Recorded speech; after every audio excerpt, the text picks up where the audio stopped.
Hello everyone, welcome. In this lesson, I'm going to show you how to import files from a folder.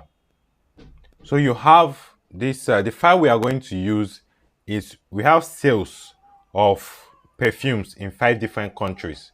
So how this works is that each country send their data to the central team. So the central team now have to put this data together and create a report for the whole organization. So let's quickly get to it. So to get data from a folder, we'll go to get data, then from more, we'll do more, click on more. So clicking on more will bring this up for us. So we can, this all file and every other place available. So we can go to this all, we can see a folder here and click on this folder, then click on connect. So if you have the path to the folder, you can as well paste it here. It goes there directly. Otherwise, you go to browse. Then on browse, you look for that folder. So I think it's in master tutors. Then database. And we have it here, perfume sales across 5 countries. So after selecting that, now click on OK. So this takes us to the Power Query navigator. So we can see that we have 1, 2, 3, 4, 5 files in here. So this we are importing, we are doing this, these multiple files. You can see the extension here is Excel. So initially, so what we normally do, which you can still go through the route, is to transform. But we have another option here, which we are to combine. So before you combine and transform. Before you combine, you have to ensure that the rows is only, since this is Excel, we can combine because Excel are normally in tables. But if it's something like a PDF file and all those, you might still need to do some transformation before you combine. So I go to combine and transform data. Then click on combine and transform data. So that brings us to the Power Query editor. So this does the combination for us. So to this sheet. So then we click on OK. We click on that sheet and click on OK.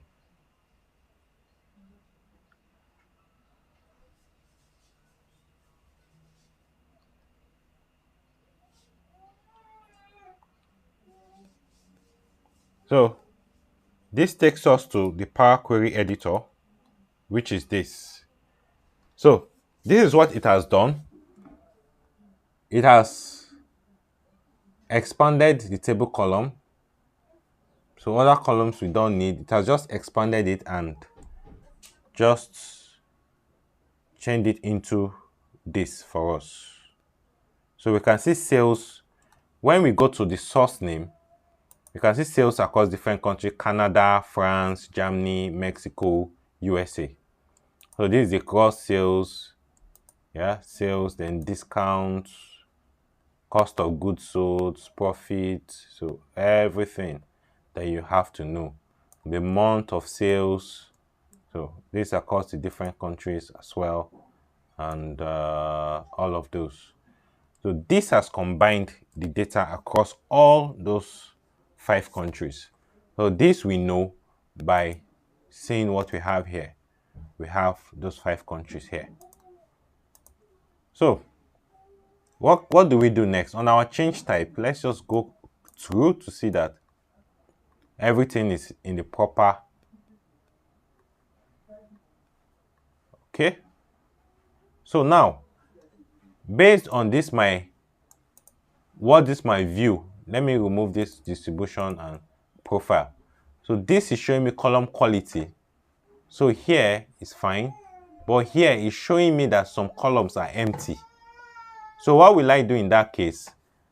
So you see that I just remove empty. You can see some null values. Let me just select that null values. These are the empty ones and see what they are. So our across board, they are null. So this is one key function of this column quality. So let me remove this step. So for this null, we are going to remove everything that is null, right? So selecting this column, we come to remove rows. Let's see, blank rows. Let's take blank rows off. So we take it off. Does that work? Okay, it's not blank, it's null. So we can say here, we can say number filter. So does not equal null. That will work. Does not equal null. So that goes off. You can see that our empty column, there's nothing there like less than 1% or something. So when we look all through, we'll see that our column is, the quality is 100%, which is what we require for our analysis. So this is just all it takes to combine Excel file from multiple files into one particular file. So this source name, so it's not necessary, we don't need it anymore. But let me just close and apply to Power BI. So I'll just do something for you to, where you can see that the 5 countries are really showing on the report. So while this is loading, let me quickly take you to where I have the database. So this is the database here. The perfume sales across 5 countries. You can see that those 5 countries are in different Excel files, Canada, France. So Power BI has done the combination and has put them into one file. So I want to also show you something on the model side. So this is a very good example of a denormalized data model. You can see so many columns in there. So let's see. Let's click on country. So this comes up. Okay, it's coming up with this. So let's make it a table. Just let me not use a map. Let me make this a table. So let me see. Let me put sales in there. So you can see sales across the 5 countries. So all the 5 countries are represented in this. We can also see, okay, let's do date. Let me change this to just normal date and bring it down here. So we can see, so across dates and times and all of that. So this is just an illustration to show you that it's possible when you have different files coming from different places. So the rule is that the column names must be the same and they must be arranged the same way. So once we have that, we can combine those files and actually generate a report showing all the countries. It can be countries, it can be different products, it can be different salespeople from different parts of the country, just bringing up data, survey data from different areas, bringing them together putting them together into one folder. Or it can be sales data for different dates. So whatever dimension it is that is coming as, you can always combine and then transform and load on Power BI. That will be all for this lesson. See you in the next video.